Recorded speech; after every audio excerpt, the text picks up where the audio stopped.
je vous préviens, c'est la dernière table ronde. Beaucoup de choses ont été dites, donc chacun a une mission, c'est d'essayer de surprendre. Et c'est parti.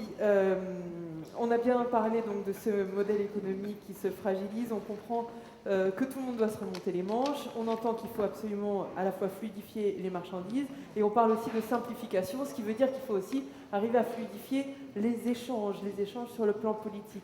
Alors François Pourpare, vous êtes donc directeur de la Direction générale des infrastructures, des transports et de la mer.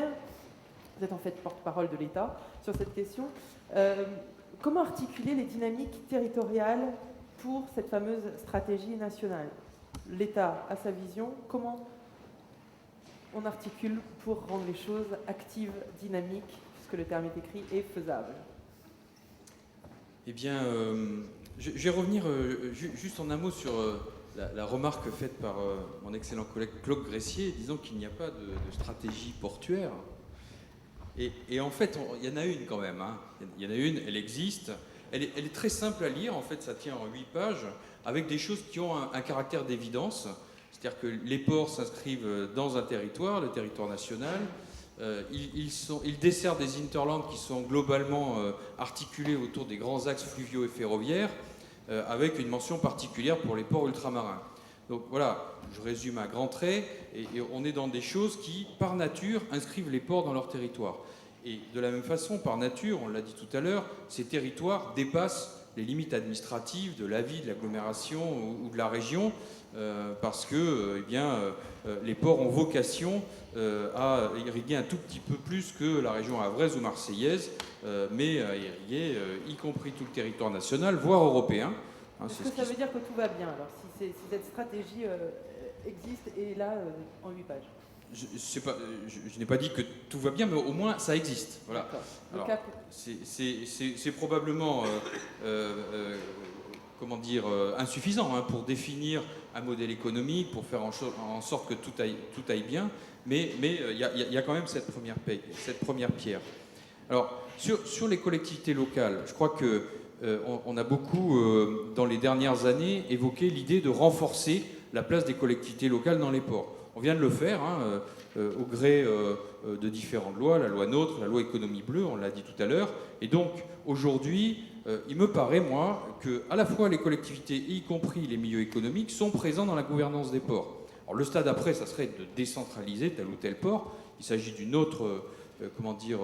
c'est le stade juste après, mais là, au point où on en est, on est quand même dans un niveau de partenariat très...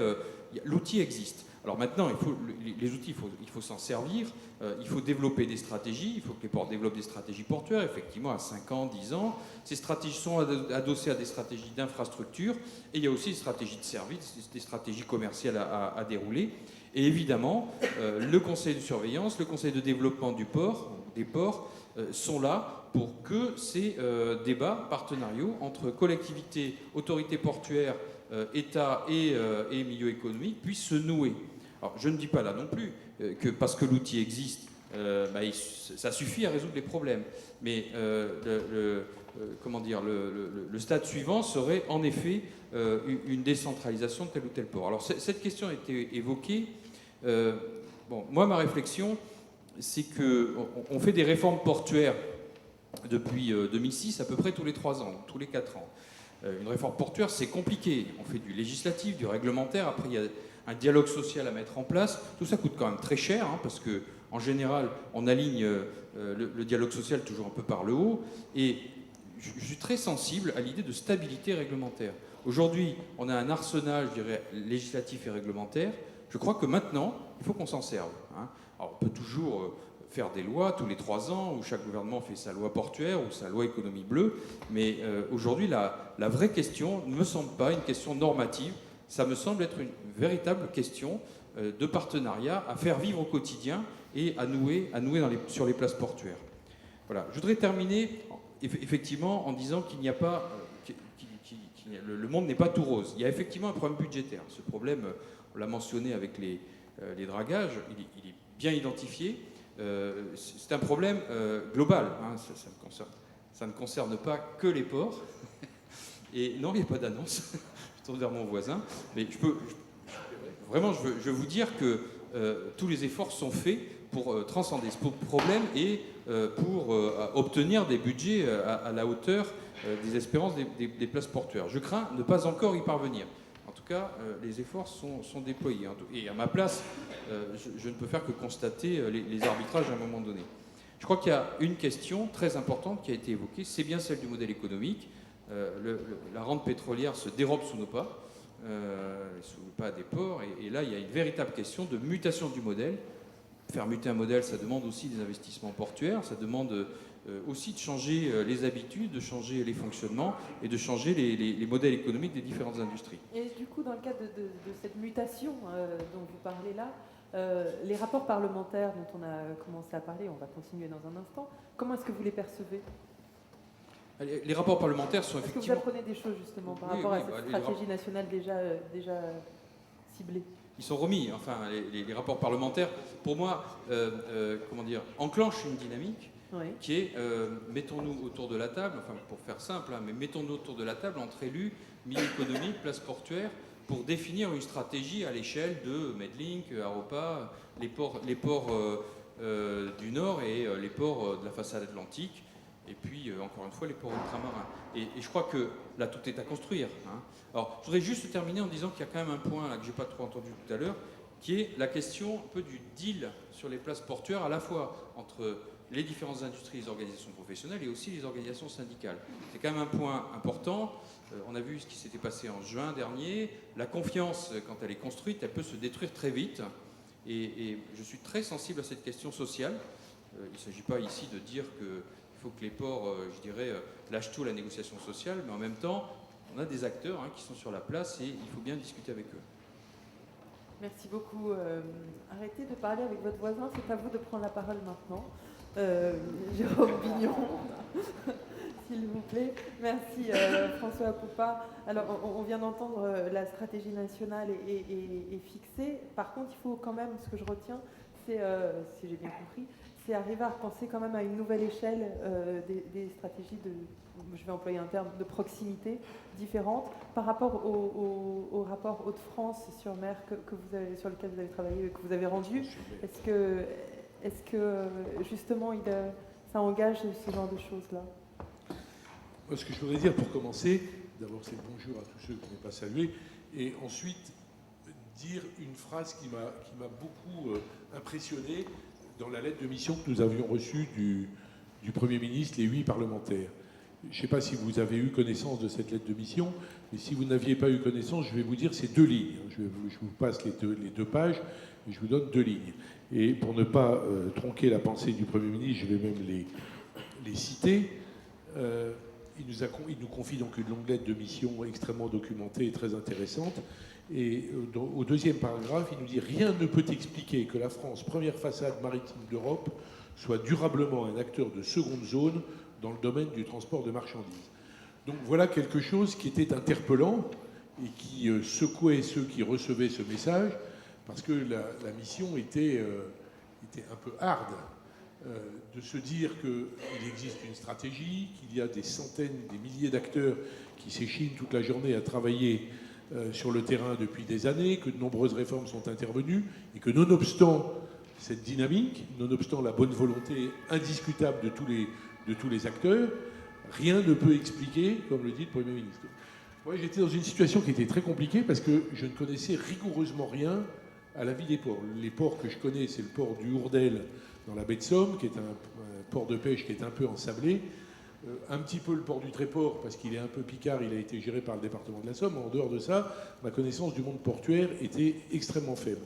Et donc, j'avais au moins pas de préjugés. J'étais pas maire d'une commune portuaire, j'étais pas responsable politique dans un département portuaire, donc je pouvais regarder les choses d'un air dégagé. J'ai eu la chance de faire tandem avec René Van Dierendonck, que vous avez entendu ce matin, qui était un peu plus au courant que moi, parce qu'il était dans un département où il y a des ports, mais qui avait un même recul par rapport à la situation, si bien qu'on a regardé les choses avec beaucoup de liberté et beaucoup d'ouverture d'esprit pour se dire, effectivement, si le Premier ministre nous pose cette question, il faut qu'on essaye de trouver. On a eu la chance d'être également aidé par des hauts fonctionnaires extrêmement compétents et disponibles pour nous initier à la dynamique portuaire. Alors, je viens à la question que vous m'avez posée. Qu'est-ce qu'on a... Moi, la chose qui nous a le plus frappé, en fait, c'est que tout le monde travaillait, mais que personne ne travaillait ensemble. Si je résume, et que c'est assez français d'une manière générale, c'est que on a un peu l'impression que chacun dans sa spécialité, chacun dans sa responsabilité fait le maximum pour que ça marche, et a beaucoup de mal à coopérer avec son voisin pour des tas de raisons qui peuvent être historiques, politiques, économiques, liées aux circonstances locales, etc., etc. Peu importe. Mais c'était une constatation assez violente pour nous, c'était de se dire, si tous ces gens qui sont brillants, qui sont motivés, qui sont passionnés, se mettent à bosser tous ensemble, ça va être fantastique et on va répondre à la question que nous a posée Monsieur Valls. Donc on a essayé de regarder comment on pouvait imaginer, et il y avait quand même quelques exemples qui ont été donnés sur la question. Les deux exemples qui ont été donnés tout à l'heure par le président de Medlink et par le préfet Philizot démontraient que quand on mettait en branle une coopération, un regard partagé, qu'on gommait des difficultés administratives, locales, politiques, toutes les difficultés qu'on peut imaginer, les choses pouvaient avancer à un meilleur rythme. Et donc on s'est dit, pour la partie qui nous intéresse, c'est-à-dire le canal Seine-Nord et l'hinterland de Dunkerque, Calais et Boulogne, probablement il faut essayer de regarder comment peut-on organiser un travail partagé. Alors il y avait des choses qui existaient, il ne faut pas être... J'étais un peu négatif en début de propos, il y avait des choses qui existaient, y compris dans la région des Hauts-de-France, mais pas à un niveau suffisant pour répondre aux enjeux. On est allé évidemment sur le terrain, on a rencontré toutes les chambres de commerce, on a rencontré tous les acteurs, syndicats, acteurs économiques, industriels, les ports, on a rencontré des élus, on a rencontré des tas de gens extrêmement importants. On est allé aussi jeter un œil à Anvers pour essayer de comprendre pourquoi ça marchait si bien à Anvers et que ça marchait, qu'il y avait des choses qui ne fonctionnaient pas chez nous. On a essayé de rentrer dans cette compréhension intime de la difficulté. Et on est resté totalement convaincu qu'il fallait essayer de travailler. Dans les préconisations de notre rapport, on a dit d'abord, il y a 4 ports sur la façade.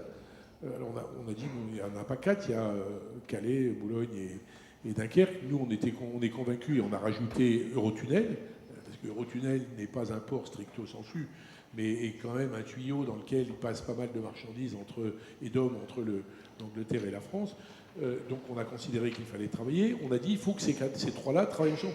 Peu importe, parce que après, très vite, les objections, c'est mais il y a un grand port maritime, il y a des chambres de commerce, il y a une société anonyme cotée en bourse. Tout ça ne peut pas travailler ensemble. Mais c'est pas vrai, c'est une objection qui n'est pas fondée. On peut travailler ensemble en trouvant des outils. Il existe dans le droit français quantité d'outils qui permettent de travailler ensemble. Et puis simplement, le simple fait d'afficher qu'on veut travailler ensemble, on peut avoir des actes juridiques innommés qui se mettent en place pour pouvoir travailler de façon conjointe sur les sujets. Et on a été relativement entendu. Il y a encore des difficultés, assurément.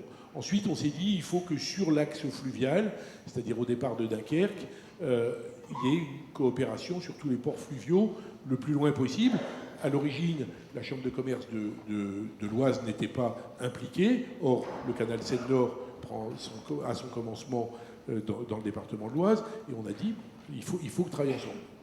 Notre grand plaisir a été qu'il y a exactement 10 jours, 15 jours, on a été à Lille et qu'a été signée une grande convention entre tous les acteurs qui ont commencé d'avancer dans cette direction. Et le président de la République a eu la bienveillance de regarder notre rapport et de dire que les propositions qu'on avait faites, quand il est venu à Calais poser la première pierre de Calais 2015, il fallait aller dans le sens que nous avions préconisé, que la région Hauts-de-France serait dotée d'un, alors j'ai compris, haut commissaire, mais c'était quelque chose qu'on n'avait pas encore vu sur ce sujet-là, en tout cas chez nous, mais pourquoi pas un haut commissaire. En tout cas, si on pouvait avoir un monsieur Philizot qui vienne nous aider dans cette région-là, je dis à M. Philizot, c'est avec beaucoup de respect et de considération pour lui, aussi bien que lui, qui vienne avec nous, on en serait absolument ravis, parce que travailler ensemble, ça exige une discipline, il faut être coordonné. Ça ne veut pas dire un chef qui dicte tout, c'est quelqu'un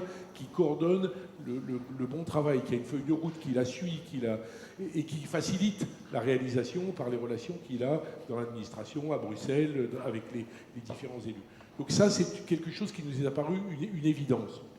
Et d'ailleurs, quelque chose d'extrêmement intéressant, la Chambre de commerce de l'Oise, qui n'était pas impliquée dans ces histoires-là, est aujourd'hui venue. Ce qui est essentiel, parce que c'est le deuxième sujet que je veux aborder dans cette direction-là, de la coopération. On a dit à un moment, à repas, mon voisin, les gens, le maire du Havre, Édouard Philippe, ne veulent absolument pas du canal Seine-Nord parce que ça va leur faire mal et qu'ils vont souffrir et que c'est intolérable pour eux d'imaginer qu'on peut mettre 5 milliards d'euros d'argent public alors qu'ils n'ont pas encore la chatière et que, etc. Enfin, je ne vais pas vous refaire le discours de ce matin de mon collègue Revet. Le fait est que moi, je suis totalement convaincu que notre hinterland en lui-même et notre région Hauts-de-France en elle-même, y compris avec la Picardie aujourd'hui et l'Oise, y compris avec les plateformes portuaires, n'est pas suffisante. L'axe Seine et l'axe Seine vers l'Escaut se conjuguent, s'organisent autour de Magéo et de la vallée de l'Oise quand on va approfondir la vallée de l'Oise et qu'on va permettre à tout cet hinterland gigantesque, Le Havre, région parisienne, Hauts-de-France, là, à ce moment-là, être une donnée, travail partagé à nouveau, pour répondre aux défis que nous envoient ceux qu'on a nommés plusieurs fois ce matin et cet après-midi, c'est-à-dire nos amis flamands, nos amis belges, qui ont évidemment organisé les choses de façon beaucoup plus dynamique. Et que cette dynamique-là, on peut la saisir si on se met dans une deuxième... Alors, j'ai évoqué déjà plusieurs niveaux. Il y a le niveau façade maritime, il y a le niveau région en elle-même, il y a le niveau interrégional. Et puis on s'est dit, dans le fond, pourquoi pas, on a eu des coopérations très intéressantes avec nos collègues, même si on n'était pas d'accord sur tout, avec les gens de Rhône, de Medlink, excusez-moi, donc madame la sénatrice... Alors, du coup, il va falloir que je vous laisse ma place.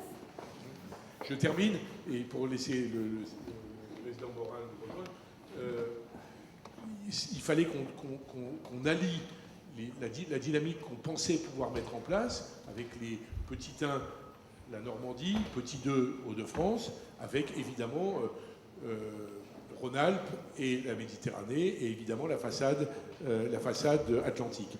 L'idée étant que, et je termine là-dessus, j'ai été trop long, mais que vu de Shanghai, vu de Panama, vu d'Afrique, les chargeurs, les clients, les compagnies maritimes se moquent pas mal du fait qu'on ait 5 ports ou 7 grands ports maritimes qui se chamaillent le long de nos façades.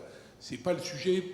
On est dans un monde qui est global et que les gens, ils voient la France, déjà quand ils la voient, et donc on a évidemment intérêt à chasser en meute sur ces sujets-là. Si on ne chasse pas en meute, les difficultés que le Premier ministre a relevées, on continuera de les avoir. Et je pense qu'on a une vraie opportunité, pour plusieurs raisons. D'abord, c'est qu'on est nombreux dans ces salles, nombreux dans ces colloques, nombreux à réfléchir, et qu'il y a beaucoup de choses qui sont partagées.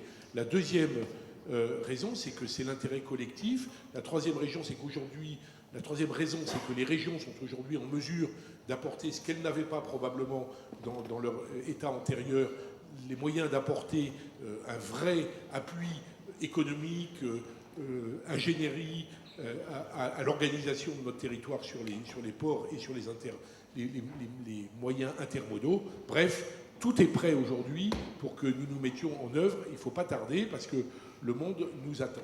Bon, super, merci. Non, je vous laisse, mais vous parlez plus. Merci beaucoup, Jérôme Mignon. Merci infiniment. Je vais vous demander à Hervé Morin si vous voulez bien venir. Vous voulez prendre votre place quand même. Bah écoutez, en même temps, autrement je ne vous donnerai pas la parole. Non, restez là, ça me fait plaisir. Non, mais on ne va pas tous partir quand vous arrivez, ça ne se fait pas, je vous en prie, Hervé Morin, merci. Mais non, mais écoutez, je sais pas, il n'y avait pas assez de sièges, j'aurais dû me mettre là-bas, mais comme vous n'étiez pas là, je n'avais pas laissé le... Hein, voyez. Non, c'est de la mienne. Merci en tous les cas de nous rejoindre.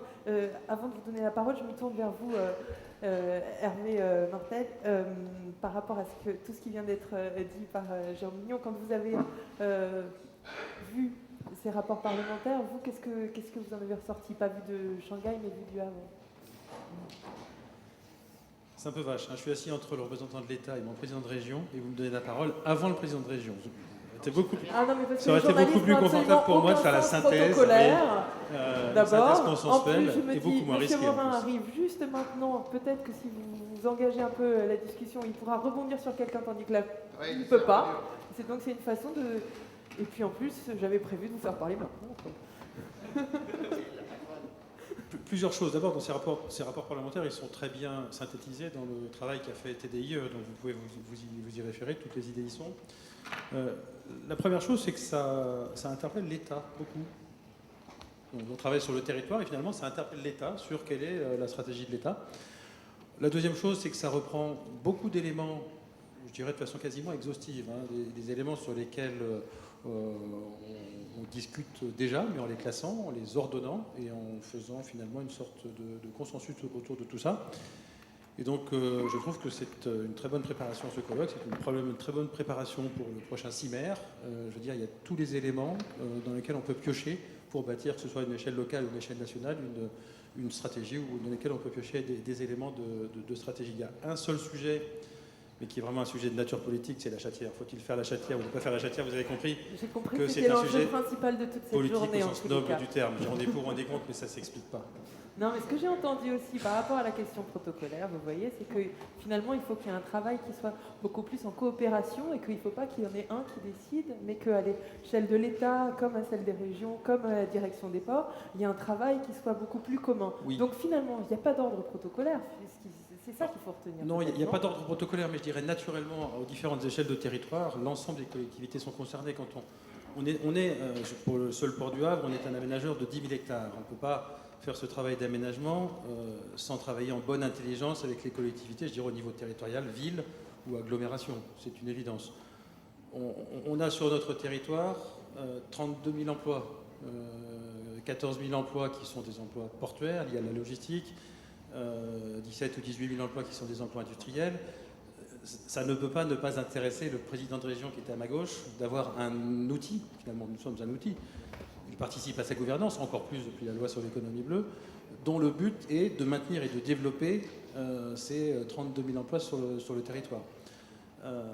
À l'échelle de l'Axe, ça a été beaucoup mieux dit par le préfet Philizot, mais on travaille à la bonne échelle pour un système logistique, on travaille à la bonne échelle pour un cluster industriel, et puis au niveau de la politique nationale, François l'a dit, François Boukpar l'a dit, c'est un sujet dont l'État ne peut pas se désintéresser. Donc finalement, on est sur des thématiques qui sont des thématiques politiques au sens noble du terme, pas au sens politique-politicienne, qui sont forcément portées par les différents échelons du millefeuille administratif français.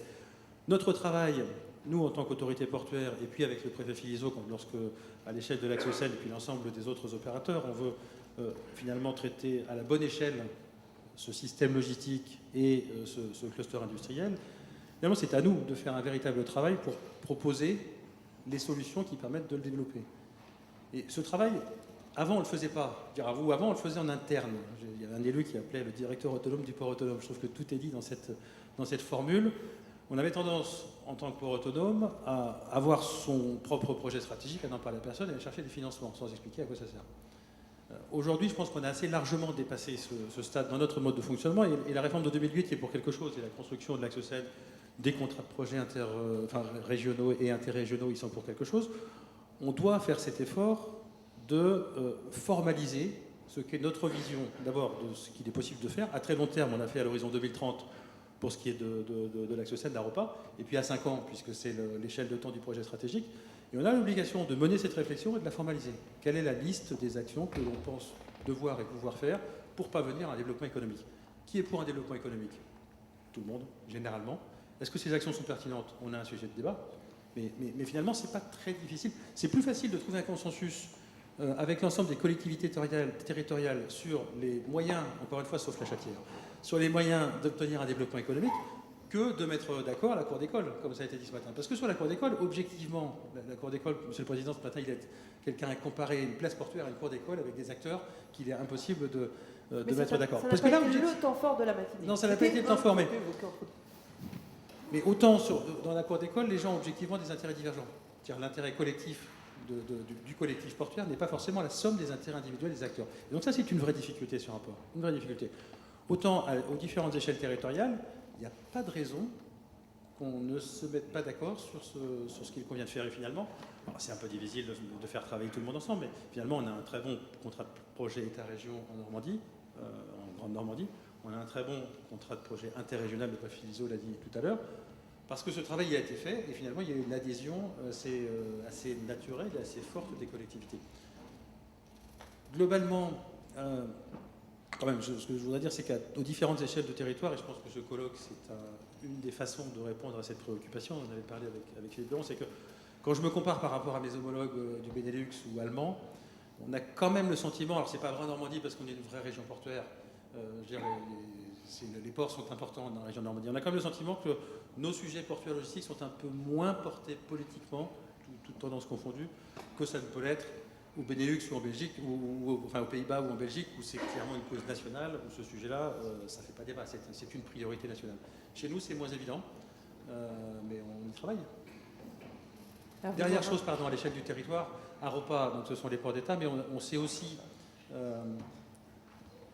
comment dirais-je, rapprocher des ports de différentes compétences, de compétences territoriales. C'est le cas de Port normand associé pour Cherbourg et Caen, c'est le cas de Dieppe, c'est le cas du Tréport, c'est le cas de ports fluviaux intérieurs, parce que finalement, on s'est dit que pour avoir une politique intégrée qui soit pertinente, eh ben, ça fait système, y compris avec ces ports, quel que soit leur statut. Et c'est un petit peu ce que fait la région Hauts-de-France aujourd'hui. Voilà, donc quand on prend les sujets à la bonne échelle et qu'on essaye de travailler au développement, ça fait assez naturellement qu'on sort sur le sujet. Bon.